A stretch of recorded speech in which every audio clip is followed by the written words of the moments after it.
Welcome to the Meat and Potatoes podcast. We're here with Dan Roberts, who is the co-founder and CEO of Savvi Technologies. How are you? Doing great. Thanks for having me. This is a good one because it's been 5 years since you were last on, and that's a record. And a lot has happened over those 5 years, so we'll cover all of those points. Plus, some new names that we'll be talking about. Paper OS. But we'll get to all of that in a second. What is Savvi Technologies? Yeah, so Savvi Technologies is a company that I co-founded with my brother back in 2017. At the time, I was working at a big international law firm. I was kind of the head of tech for our corporate services group, and was frustrated with the legal tech that was available to me as an attorney, but also the disconnect between the tech that the attorneys were using in our firm, as well as the tech that entrepreneurs were trying to use. There was just absolutely no communication between the two. So we started Savvi Technologies. My brother's more on the tech side, entrepreneur. I'm the lawyer. And we joined forces and tried to come up with something that could serve both attorneys and entrepreneurs better. So that was the formation of Savvi Technologies. Very cool. And congratulations for making it this far. We're like a cockroach. You can't get rid of us. We've seen a lot of competitors rise and fall in the time that we've slowly just kind of been very gradually rising. So it's been rewarding in that regard to stick around and see other people not. But we're still here. Yeah. And if you're an entrepreneur, right, like that's, if I remember right, that's where your guys' beachhead was. Exactly. You got a lot of things to worry about, and most of the entrepreneurs are not classically trained in the legal field, and inevitably there's usually some bad things that happen if you don't have your ducks in a row. And in the old ways, it's massive legal fees and all sorts of things, redlined and back and forth, and deals get lost. Yep. Due diligence goes south, and it's like everything else lined up except the timing. Oftentimes, there's frustration. So what products, what business lines do you have to alleviate that? Yeah, so like you said, we started Savvi Technologies with a pretty broad goal. We wanted to provide a tool that could be used by both lawyers and businesses in a lot of ways. Our beachhead was specifically in the startup side, helping startups do everything from entity formations to financings and everything in between in a more streamlined and organized way. And so our platform for the first 2 or 3 years, we were very focused on that and delivering on that. And so our primary clients were other startups. We did, thousands of entity formations. We were providing registered agent services for those. We were helping them get their founder documents generated in a way that was good. A lot of the problems that lawyers see is when a startup goes and tries to use an automation tool, they don't have good templates to start with.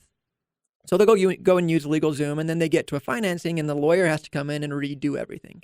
So we wanted to provide a toolkit that startups could use from the get-go that wouldn't require them to redo it. And so we used templates that were vetted by Silicon Valley attorneys, and those were used by hundreds of companies that went through financings, and they didn't have to redo them. And so we were able to alleviate that. We moved into the financing space, tried to automate as much as we could there. It's still a little bit tricky, though, when you have attorneys who want to control that process.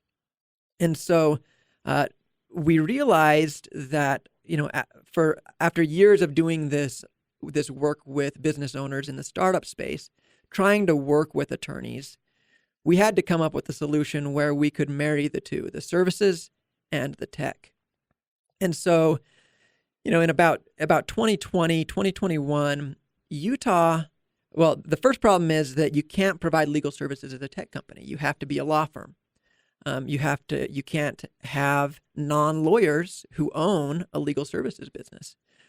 So that was where we were kind of bumping up against a wall, hitting our heads against that wall, trying to figure out how we could combine these two. And so our progression was like, hey, let's launch legal tech. And Dan Roberts, as an attorney, could provide services, himself as, outside of Savvi Technologies. Utah's bar and the Supreme Court of Utah launched what was called the Utah Sandbox. And it opened up for legal innovation, and it was a completely innovative approach. Nowhere else in the country was doing it. A few other states were trying to do it, but Utah was the first to launch. And they opened up alternative business structures for legal services. And so we got into the sandbox, got a license where we could actually provide some services through Savvi Technologies. And so this is part of how, we've stuck around. We've been able to bootstrap and use those services to finance the tech a little bit. So that was kind of, 2021, we started doing that, trying to marry the two. And we got really good reception. We got a lot of people signing up for our tech-enabled services, signing up for the tech alone, just to use the automation and DIY it. But then other people, once they got to a point where they needed services, we could offer that. We got to a point where we couldn't keep up with the services, and we kind of said, you know what? Do we want to go down this path and continue to build a services business, or do we want to focus more on the tech and open up the tech to other service providers so that they can basically do what we've done, take their book of business, their portfolios, and automate it? And we felt like that was, a bigger opportunity for us. The tech is what we're excited about, what we're really invested into, where we feel like we have insights that other people don't have because we've been using our own tech a lot, as that's what I, as an attorney, have built my practice on. And so we have those insights. And so we've made that conscious decision to move away from the services business model and to focus on providing a platform that other service providers can use to service their clients. And so that's kind of been the progression of where we've come from starting out solely in tech in startups, moving to where we were combining tech with services, and now to where we're at. And we're actually launching a new brand for our broader platform that can be used by a lot more people, service providers or entrepreneurs, to get access to tools that they need to scale a transaction-based business. And so that's what PaperOS is. It's a transactions operating system. And it's built on the platform that we've been, we've used all of our knowledge and our insights to put together based on Savvi Legal, which again, that was our beachhead. And yeah, that's kind of the progression of where we started and where we've come to today. Yeah, that's a lot. Yeah. So you mentioned moving away from services into more of the tech platform, and you've got these service providers. Could that include like CPAs, auditors, everything? Absolutely. The goal for us, and so Savvi Legal is still a business. We still offer startup-based services, entity formations, and financings through Savvi Legal. In essence, we view Savvi Legal as the first user of PaperOS. We've built a service-based business, Savvi Legal, on the PaperOS platform, but we're focusing a lot on going out and making this platform available to other people. And so we have lawyers who are like, hey, I want to do what Dan did with Savvi Legal, Dan and Matt did with Savvi Legal, and build a tech-enabled services firm. And so we have law firms building that out, and we've got law firms who are using it in ways that we don't use Savvi Legal. So they're servicing nonprofit companies. We have law firms who have built, in essence, an automated or tech-enabled service around nonprofit offerings. And so they can automate a good chunk of building out and creating a nonprofit business, but then you have access to that attorney to get it across the finish line. We have law firms who have done that in other corporate services, not necessarily startup focused, in the real estate space, in the trusts and estate space. And so we've got lawyers who are using it, but we also have entrepreneurs who are coming in and using it. CPAs, like you say. One example is there's a a company that is building out a TikTok influencer consulting firm. So it's part of the services they offer to TikTok influencers. They go and help these people build their businesses. And as part of that, they help them form an entity. And they help them get their, their sponsor agreements, the people who are paying them to market their products on their TikTok channels. They can set up and automate those documents for their business on PaperOS, and they can even white label it. So this TikTok influencer consultant, he has set up a white labeled service on the PaperOS platform, which allows him to automate entity formations for his clients. CPAs can come in here and do it for their businesses that they are forming entities for. In fact, CPAs may form more businesses than lawyers. And so giving them a tool where they can, hey, I'm offering my accounting services and tax filing services. And in connection with that, when you need a new entity formed for whatever you're doing, I can do that for you.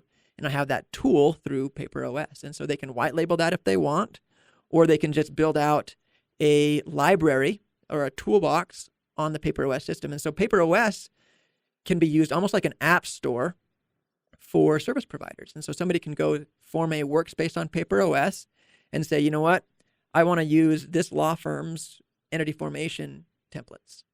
And then when I get to where I need to go and hire consultants, I'm going to add this employment law firm's automated labor and employment templates. And so they can kind of build out the services that they're using and have it all in one place. Very and cool. It's a better experience for the lawyer servicing the clients because they're able to automate a bunch of their practice and keep track of clients using those templates and then jump in and customize them when they need to. It's a better experience for their clients. And then the third kind of interested party here are the people that they transact with. And so if let's say you have another example of a type of client that we're building out on PaperOS are venture funds. So venture funds, when they're forming their fund, they have to go and close their LPs. They have to share their limited partnership agreement, their PPM, their investment thesis, a bunch of docs that they want to share with their LPs, their prospective LPs. And then they need those LPs to sign subscription agreements, verify that they're accredited investors, comply with KYC and all these things. And so those LPs, the experience for them to sign all of those documents for the fund when that fund is built on PaperOS, it's very streamlined. They just go in, click one link, they can view all the information about the fund, upload their information that they need to upload, like their W-9s or their accredited investor certifications, and then sign the subscription agreement. It's all one experience. The fund comes out of that with, they've got a ledger of all of their LPs that have signed those documents. They have a system in place where they can communicate with those LPs, so ongoing relationship management with people they've transacted with. And then the LPs have a place where they can log in and see, here's my subscription agreement with this fund. And if that LP goes on to invest in other funds that are on the PaperOS platform, they basically have all of those transactions in one place where they can go in and see it. And maybe that LP isn't just an investor, maybe they're also an entrepreneur themselves, and their company can be on PaperOS. And maybe they're also a consultant with a company, and they want to keep track of their consulting agreements or their advisor agreements. They can keep track of all of those different transactions. It's not just one type of transaction. Everything is being kept track of. They can see all of those transactions, the ledger entries for those, the documents for those, and it simplifies that. And then if they go and because they've verified their accredited investor status and their KYC compliance, they've uploaded all of that information one time, it makes it very simple for that party to then go and transact with another venture fund. Say, hey, venture fund, if you're on PaperOS, all of my accredited investor certification is there. They get a green check mark, so to speak, around different statuses that they might need. And so it simplifies that interaction between the transaction originator, who in this example was the venture fund, and the transaction recipient, who's the LP, and makes it so that future transactions are streamlined. The LP can autofill or say, hey, here's my investment entity's signature block. Next time I go sign a document with you, I can just pre-populate that. And so they can create these transaction personas or profiles, and it streamlines the transaction process for everybody involved, including the attorneys. And so those three parties, the originating party, the transacting party that's the recipient of the transaction, and then the facilitating party, the law firm, we're able to provide these tools for all of them that makes their lives easier.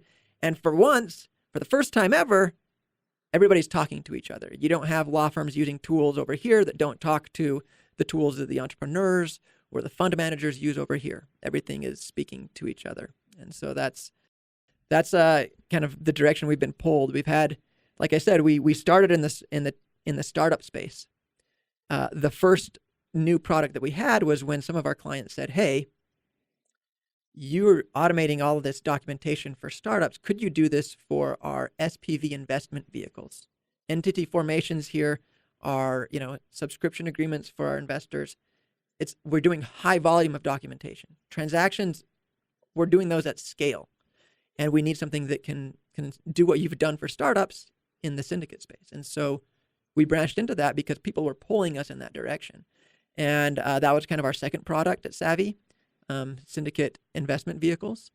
And then we just kept getting pulled more horizontal and more different verticals. And so that platform became a horizontal platform with PaperOS. And so that's kind of the progression of from Savvi Legal to PaperOS. Very thorough. And I'm thinking through all of this, and I'm thinking that's a lot less work, a lot less emails, a lot less things to track. Why wouldn't everybody use this? Especially if that's your life. You just mentioned transactions at scale. No thanks. Unless it's, automated, right? Exactly. Because I was going to ask about SPVs and these others where it's like, you'll just get buried. Mm-hmm. And there needs to be a solution. Exactly. It's a pain. I mean, 5 years ago, you'd be searching your inbox trying to find this PDF from DocuSign or this PDF from this law firm or wherever. You don't have a place to keep track of it all. Yeah. And it's a pain. And every time you go to a new transaction, you have to re-input all the information about your investment vehicle or your consulting firm that you're transacting with and re-input the address. And all of that can get tedious, especially if you're doing a bunch of transactions. Yeah. When you read the, books about, some calamity or, some M&A deal, there's inevitably lawyers, and that's, even if you're not a lawyer, you can be like, holy cow, that was like mountains of paperwork and emails, and you're like, how the heck do they just keep like slogging through that? Exactly. And, even if you're not like heavy into the legal field, even buying a house or like these other things where you're like, what is going on here? Why do I have to keep refilling out the same information? Why do you not already have this? I think a lot of people could relate. Absolutely. To this platform. There's a lot of pain points in transactions, and we've had a lot of insights with the number of documents that we've seen go through our platform, the feedback we've gotten from thousands of entities using our platform to automate transactions and what they view as, hey, this is where I think you guys need to go next. We've gotten a lot of feedback, which has helped us to, like I said, the fact that we're a cockroach and we can survive through everything that's happened in the last 5 years, we've been bootstrapped and we can take that feedback and actually apply it rather than somebody who is a flash in the pan. I mentioned that we've seen competitors rise and fall, and right out the gate when we first started, it was a pretty green space, but within months we heard of a competitor called Atrium. Silicon Valley, Justin Kahn, who a very well-known entrepreneur, he was raising money to solve the problem that we were out to solve. And he raised, I think, $75 million for Atrium. And when we were talking to investors early on, trying to raise money for Savvi, the response was, well, these guys just raised $75 million. How are you going to ever compete with them? No thanks. And so we bootstrapped. And within, a year or two, Atrium had shut down. They'd returned their funds to as much of their funds as they could to their investors and said, hey, we'll let somebody else tackle this problem. And there we were, a slightly different approach to them, but taking the insights that everybody learned from their failure and being able to apply them to improve what they couldn't build. Same thing happened in the SPV space. We were just getting into the SPV space when Assure started raising a lot of money, and they were the next big thing. And we weren't really focused on SPVs. It was something that we got pulled into, but we were a good solution. People liked us. And so people were leaving Assure to come to us, and then Assure shut down. And we got, just by virtue of taking a little bit of a different approach, a less services-focused approach, more technology-focused approach, we had a lot of people who came over because of that. And so this cockroach mentality of, we'll grind this out, we'll stick around, we'll use the insights that we can get from ourselves and from other people to solve the problem everybody knows needs to be solved, but people are just rushing into it too fast without the insights. And so that's kind of where we're approaching it, and it's worked well for us. Yeah. I'm sure there's been some days where you're like, I sure could use that 75 million. Oh, absolutely. But you're also not quitters, clearly. And it sounds like as you guys were building this business, you were hawking really closely the details, and you were paying attention to the macro and micro. So it's like doubly hard. Absolutely. It's not been easy, but we're in a good spot. We've absolutely leveraged, the PPP loans, the EIDL, the ERC credits, and all of that. But we put ourselves in a position where we could leverage that by sticking around and paying employees. We've raised small amounts of capital. It's always been from a strategic client who's using the platform and comes to us and says, hey, we'd like to invest if you guys are willing to take investment. And we've kind of seen those opportunities and strategically said, we'd like to have a closer relationship with this person, have them have skin in our success. And so we'll take a little bit of the money. We've raised less than $500,000. It's all been through safes in different rounds and throughout the years. Never had to do a venture round. And we are on track to, be profitable this year. So we're on pace to not run out of cash. We don't have this limited runway just because of the approach we've taken. But we probably will raise money at some point just so that we can take advantage of the opportunities we have. Yeah. And one of those might be something that did exist 5 years ago. Like everything existed 5 years ago in some form, Web3, blockchain, Bitcoin, and AI. Yeah. But the dam seems to have broken on AI. I think it would probably have sticking power, but you never quite know. Yep. But, there will be all these charts, and I mostly just read the Wall Street Journal, but it was fields that'll be affected, theoretically. Yep. And legal is one of those. What are your thoughts on AI? Good, bad? Are you going to incorporate it? Are you bullish, bearish? We are very bullish. We think it's definitely going to stick around. It's already changing everything, literally. Every aspect of business, and it's changed already. If business models do not adapt AI, they will get overcome by somebody who does. So we're very bullish on AI. The application of AI to legal is a little bit tricky. You are seeing AI right now in basically what's the Wild West. Everybody is applying AI to everything. Nothing's regulated. You will see regulations come down pretty hard in certain applications of AI.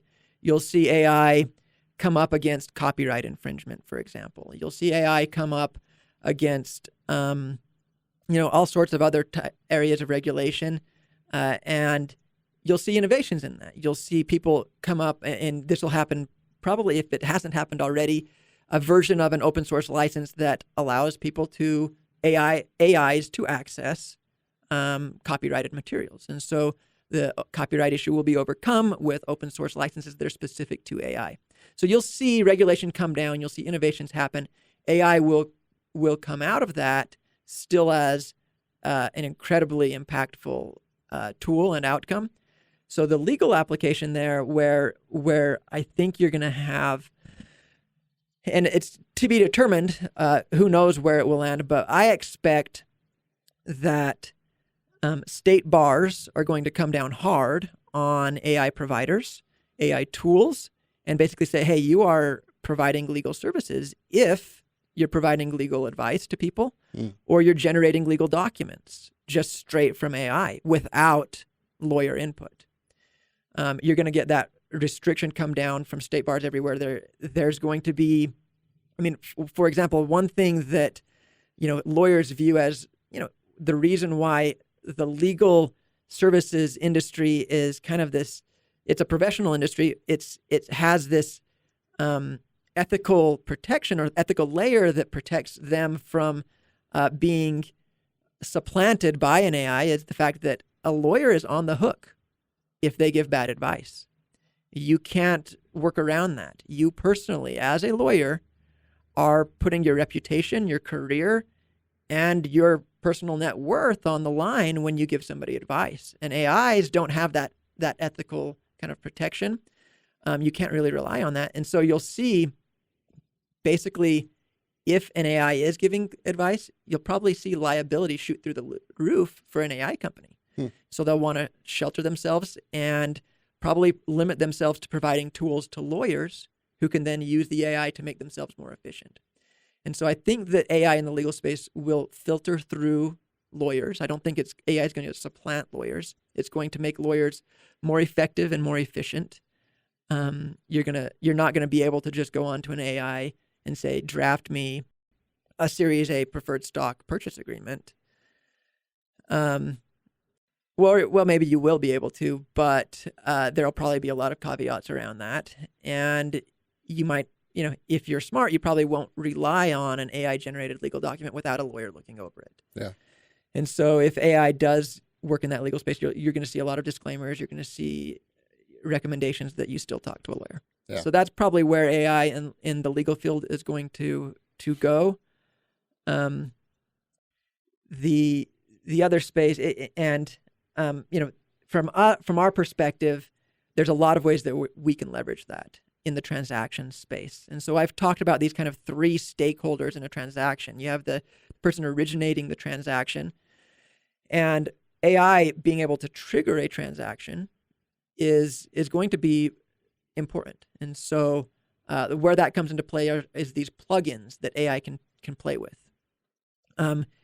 If I'm somebody who wants an AI to generate an NDA, for example, and I have a good NDA template that I'm comfortable with, I'm going to want the AI to go and use that NDA, send it out, and I want that completed and executed NDA, that transaction, to be reflected somewhere. I don't just want it to generate a PDF and sit in my inbox again. Yeah. And so with PaperOS, we want to be able to have, and we're already working on this, we want AIs to have a plugin where people who are using the AI to trigger a transaction, the AI can then put that transaction somewhere. Or that AI can say, know what types of documents you want it to use because on your PaperOS account, you have your template library, or that that you have vetted, or that's your attorney's template library. You can say, hey, AI, go and generate an NDA from my law firm, and they can pull that from PaperOS. They can use that PaperOS plugin to trigger that transaction, and then when the transaction is completed, it's stored somewhere. AIs are using plugins already heavily, and they need those plugins to reach the AI's full potential. For example, Salesforce and Gmail. So you could say, hey, AI, go and send an email to all of these types of leads from my CRM. It needs to plug into the CRM. It needs to plug into your email provider to be able to do that. And we want PaperOS to be the transaction plugin for AI. So on that side, for the transaction originator, that's where we view innovations in where we fit into the AI picture. For the transaction facilitator, they would be able to leverage the generative AI. So they would be able to say, hey, AI, they'd be able to define the language model, the LLM, that the AI can look at, and they could restrict it to their own document sets. So a lawyer that's on PaperOS would be able to say, I want a generative AI that I can use that only looks at documents that I have been involved with. So I vetted them. I know the language is language I like.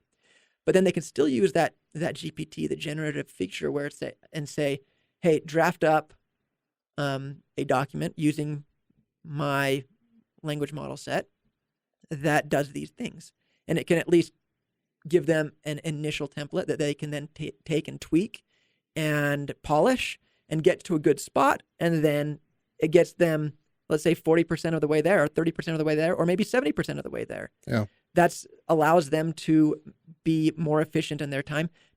Could allow a lawyer to charge more per hour, and yet still charge the client less. And so the lawyer could make more by becoming more efficient and more effective. Their clients could still pay less for the same level of service. So it could still benefit everybody. But that's kind of where we see, providing tools to lawyers who are on PaperOS. They've got their automated template libraries sitting there, and using the AI to leverage those, to riff off of them, so to speak, and to learn from how that lawyer drafts is going to give that lawyer tools that they can use. And then also using AI, and this is something that we've actually been working on for probably 3 years, and now it's still, you'll hear it. So the big innovations in AI lately have been generative, creative, output of AI. It's still the diagnostic and analytical approach of AI is still kind of it's following, but it's not quite as advanced as the generative capabilities. But that analytical AI, being able to take a document and analyze it and pump out a report or due diligence, that's kind of where we've been playing. And this GPT does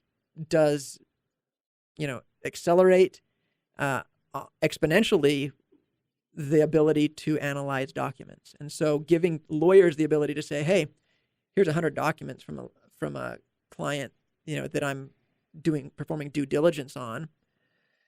Look through these and let me know if there's any indemnification provisions that include this. And so you do have that ability. The analytical and due diligence aspect of AI is something that we're incorporating. That has been already on our roadmap for years. And like you said, AI is not new, but this is accelerating our ability to deploy it.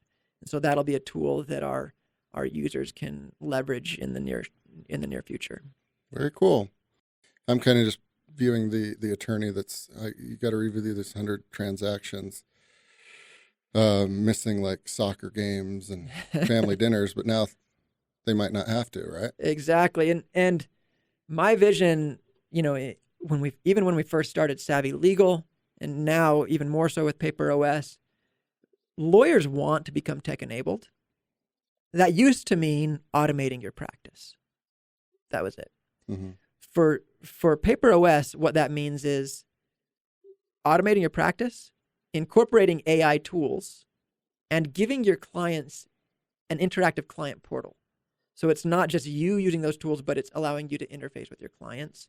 So those kind of three combine to give the attorneys on our platform just that extra leg up against people who are being slow to adopt, who are still using associates to draft their base documents, things like that. Yeah.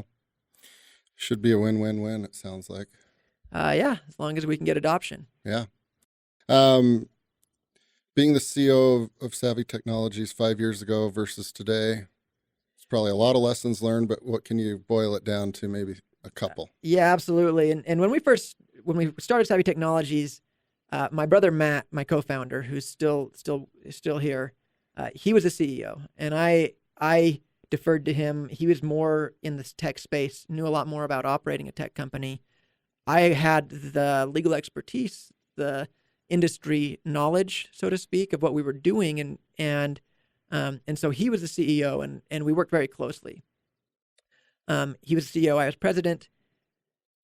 That's, it's taking a startup from 0 to 1 is a beast. And that's what Matt did. Earlier this year, I took over as CEO and he became president. Mm-hmm. And with our goal being, we're trying to with Savvi Legal, our principal customers were entrepreneurs, which that fit Matt's profile. He understood the entrepreneur. Now our principal customer, it's not just entrepreneurs, it's transaction facilitators, providers, service providers, attorneys, CPAs, and that's a space that I do understand really well. And so we just felt it was time. Let's flop roles a little bit. Give Matt a little bit more of a, the offensive coordinator sitting in the box, seeing the field up high, and I was taking the quarterback position, being able to call a few more shots, and that, again, taking it from 0 to 1, taking it from 1 to 10.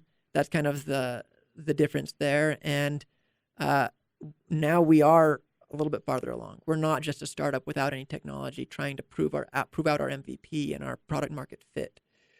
Now we've got traction. We've got people on wait lists. We've got people asking us for what we offer, and now it's the execution and taking that and taking it to the next level.